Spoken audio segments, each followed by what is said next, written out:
everyone, welcome to Luton and Bedfordshire Mental Health Unit. My name is Shafia, I'm one of the core trainees. And my name is Akin, I'm also one of the core trainees. And this is a video tour to show you our local unit. And this is Sushant, another core trainee behind the camera. And so we will be starting with an entry view of the main road, which is Lucy Road, from which we would be entering Callanwood Road, which is the main road and main entrance to our mental health unit.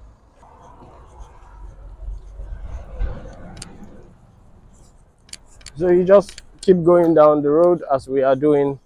Come with us.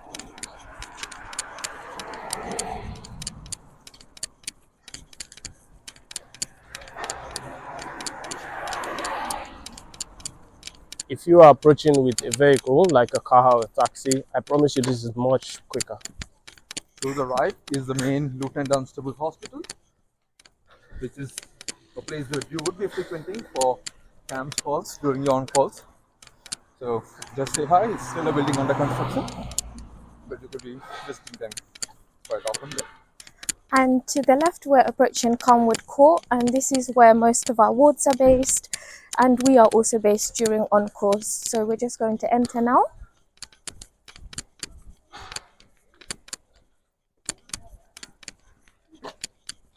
Just before we turn into the route to the mental health unit, on your right is a little road that leads to the back portion of L&D.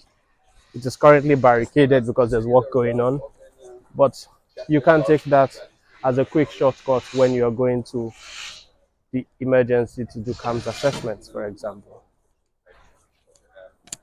So just on your right. As Sushant mentioned earlier, we turn on to the left at the end of the road and it leads us right down to our wards. So as you can see, you see some red and white barriers ahead of you, and you see a big white barrier with a blue sign. That's our barrier. That's the one that you want to take on your right hand side. And this is the sign for all of our wards that are based on this site. So Onyx, ECT Suite, Coral, Jade and 136 Suite are ours. Robin Pinto is here, but it's not part of our trust.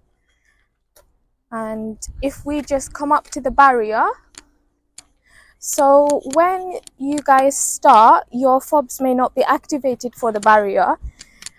So you can press the buttons. So there's one for Coral Ward, one for Robin Pinto, one for Onyx and one for Jade. I'd advise pressing Coral Ward and someone will let you in. And now we're just going to go down to the wards and we'll show you where we usually start. So this is First Onyx. ward you will come to is Onyx. Onyx ward, it's currently a male inpatient ward. It can change over time, but at the moment, that is what it is. Male acute inpatient ward. There is a barrier that you need to get through. You may need one of the on-call fobs to go through that because it is fob activated. And we will come to more details about it later.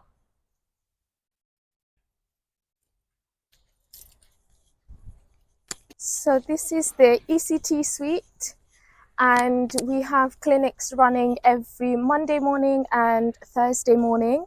So if any of you are interested in coming along to shadow or even doing ECT yourself, you're more than welcome.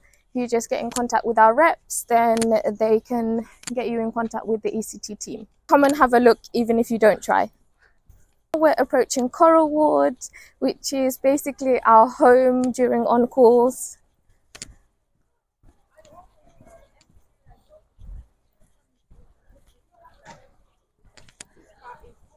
Okay, we've arrived at Coral Ward. It's our main base, and we will be taking you through the ward straight down to our base before we show you other aspects.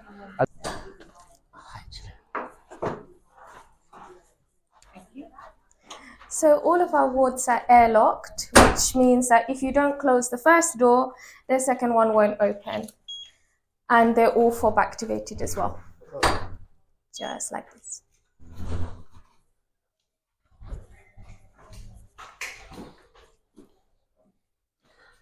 To our left is the nursing station.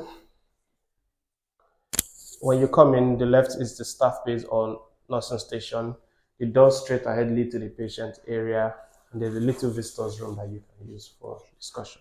So this is the DSN office, and that means the duty senior nurse. So they will be the people that will look after you on every shift.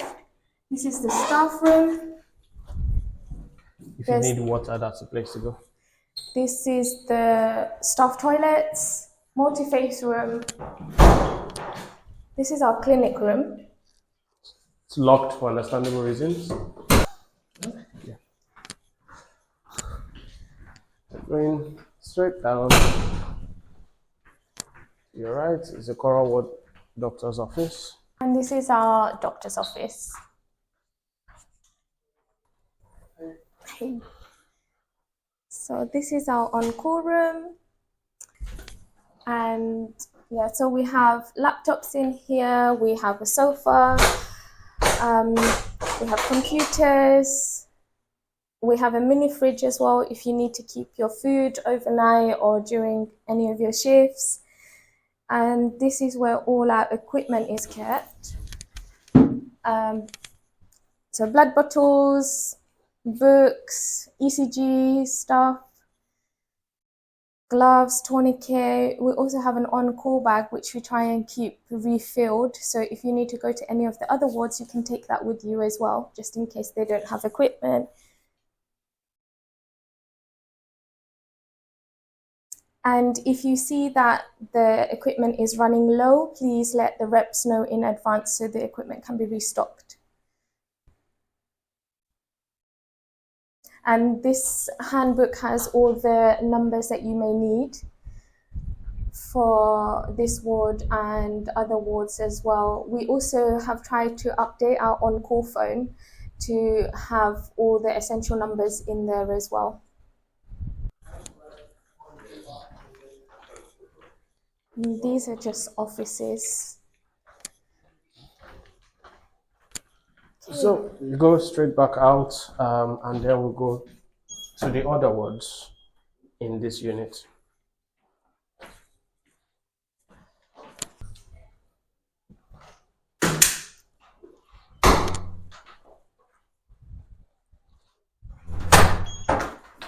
Now, so far you've seen two wards, Onyx Ward and Coral Ward.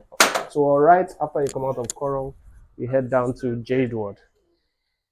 Jade Ward is our PQ, which is short for Psychiatric ICU, and it also contains our 136 suite, section 136 suite. So like I said, Jade Ward is a Psychiatric ICU. You will understand what that stands for as you do your post. We also have a section 136 suite, which is a place of safety for people brought in by police. And we have a seclusion room just straight ahead. So the 136 suite isn't usually, the first on calls don't really have anything to do with 136. It's usually where the registrars and the consultants will come and review a patient. The only time as first on call, if you may be called, is if there's a medical emergency, they might ask for your support during on call.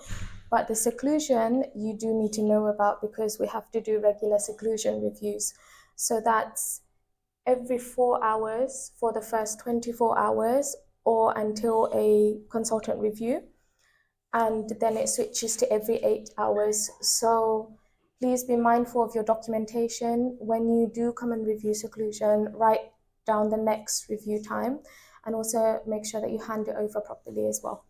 This stands for Psychiatric ICU, as Akin said before, and this is where more of our more severe patients are, the ones that are more unwell. You may get called as you would to the other wards as well in case they need doctor support.